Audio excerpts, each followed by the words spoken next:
তুলনামূলক ছোট দলের সাথে ব্রাজিলের বিদায়ের পর এবার আর্জেন্টিনার সামনে মিশর পরীক্ষা। 2026 ফিফা বিশ্বকাপের শেষ 16-র হাই ভোল্টেজ এক ম্যাচে মুখোমুখি হচ্ছে লাতিন আমেরিকার ফুটবল পরাশক্তি আর্জেন্টিনা এবং আফ্রিকার শক্তিশালী দল মিশর। আর এই ম্যাচকে ঘিরে ফুটবল বিশ্বে আলোচনার মূল কেন্দ্রবিন্দুতে রয়েছে আধুনিক ফুটবলের দুই মহাতারকা লিওনেল মেসি বনাম মোহাম্মদ সালাহর মাঠের দ্বৈরথ।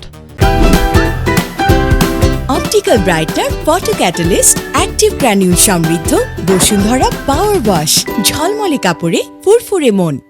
বড় দলগুলো যখন একে একে হোঁচট খাচ্ছে, তা থেকে শিক্ষা নিয়ে কি মিশরকে হারাবে আর্জেন্টিনা, নাকি মিশরই ঘটাবে বড় কোনো অঘটন, তা নিয়ে চলছে চুলচেরা বিশ্লেষণ। ইতিহাস ও শক্তিমত্তার বিচারে আর্জেন্টিনা ঢের এগিয়ে থাকলেও নকআউট পর্বে মিশর যে কোনো সময় চমক দেখাতে সক্ষম।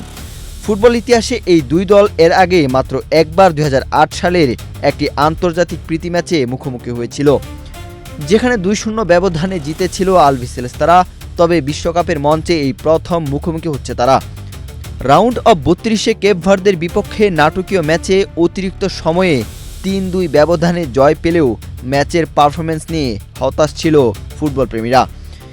এবার যখন তাদের সামনে মিশরের মতো দল, তখন ভুল থেকে শিক্ষা নিয়ে জয় ছিনিয়ে আনার কোনো বিকল্প নেই।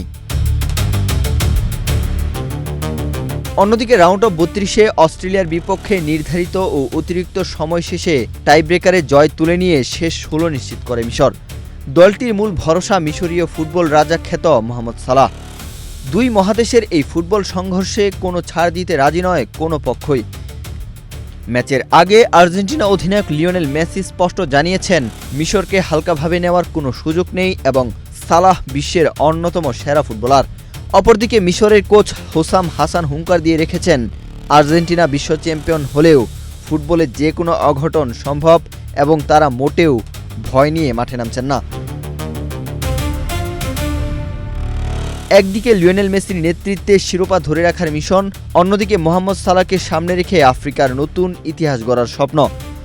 আটলান্টার আলো ঝলমলে রাতে শেষ বাঁশি বাজার পর কোয়ার্টার ফাইনালের টিকিট কার হাতে উঠে, বিশ্ব চ্যাম্পিয়ন আর্জেন্টিনা নাকি সালাহর মিশর, তাই দেখার অপেক্ষায় কোটি কোটি ফুটবল প্রেমী। ওয়াহিদ হুসাইন জিহাদ, বাংলাদেশ প্রতিদিন।